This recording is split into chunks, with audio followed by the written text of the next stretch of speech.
Գորաշկն ամեն օր ուղերձների շարք։ Քրիստոնեական միաբանությունը սկսվում է ընտանիքից։ Քրիստոնեական միաբանությունը Ավետարանի տարածման կարևորագույն գործոններից մեկն է։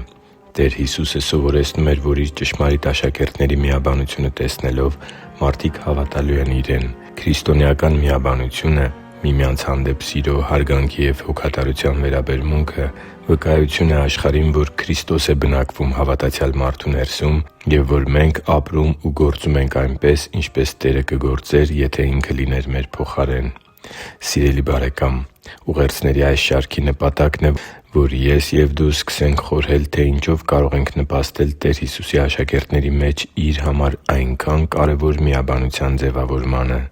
Իրականում, միաբանությունը բխում է մեր իրար հանդեպ ունեցած վերաբերմունքից։ Մարդիկ տարբեր են՝ տարբեր դաստիարակությամբ, տարբեր նախասիրություններով, տարբեր պատկերացումներով և տարբեր բնավորություններով։ Միաբանության խնդիրն ավելի է բարդանում, եթե հաշվի առնենք, որ մենք պետք է ձգտենք միաբան լինել, այսինքն՝ սիրել, ներել և հոգ տանել բացարձակապես օտար մարդկանց։ Եվ Աստված հրաշալի մի լուծում է պատրաստել նման իրավիճակների համար։ Նա մեզ միաբանություն է սովորեցնում նախ մեր ամենահարազատ մարդկանց շրջանում։ Քրիստոնեական միաբանությունը սկսվում է մարդու ընտանիքից։ Միաբանության հիմքը ոչ թե իշխելն է, այլ ծառայելը։ Եթե որևէ մեկը պահանջում է դիմացինից, որ հարմարվի իրեն, որպեսզի լինեն միաբան, ապա վստահաբար կարելի է ասել, որ այդ մարդը չի կարող որևէ մեկի հետ հասնել միաբանության։ Եվ եթե դու չես կարողանում ծառայել քո ընտանիքում, ապա վստահաբար չես կարող ծառայել եկեղեցում։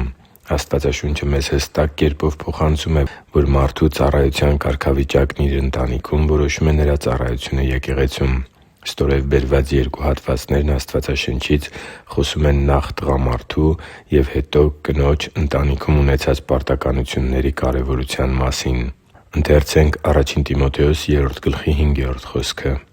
«Բայց եթե մեկն իր տանը վերակացու լինել չիմանա, նա ինչպե՞ս է հոգալու Աստծու եկեղեցուն» (Ա Տիմոթեոս 5:5-8 կարդում ենք)։ Սակայն եթե մեկը յուրայիններին ու մանավանդ ընտանիքին հոգ չի տանում, նա հավատն ուրացած է և անհավատից էլ վատ։ Աստծու համար թանկ ու սիրելի՛ զավակ, երբևէ մտածե՞լ ես, որ քո պարտականությունների ճիշտ և աստվածահաճո կատարումը քո ընտանիքում միջոց է Տեր Աստծու ձեռքին, որ սեր և միաբանություն բերի քո իսկ ընտանիքում։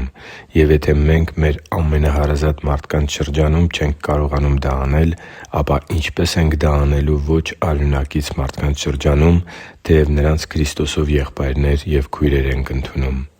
Եվ ինչպե՞ս կարող ենք մյուսներից միաբանություն ակնկալել կամ պահանջել, եթե ինքներս դեռ կաղում ենք մեր ընտանիքներում միաբանության և սիրո մթնոլորտ ձևավորելու հարցում։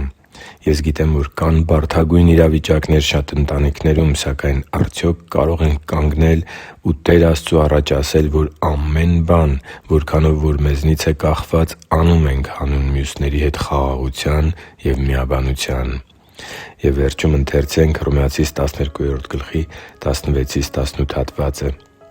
«Միմյանց նկատմամբ նույն վերաբերմունքն ունեցեք, մեծամիտ մի՛ եղեք, այլ խոնարհների հետ շփվեք, ինքներդ ձեզ իմաստուն մի՛ համարեք, որևէ մեկին չարի դիմաց չար մի՛ հատուցեք,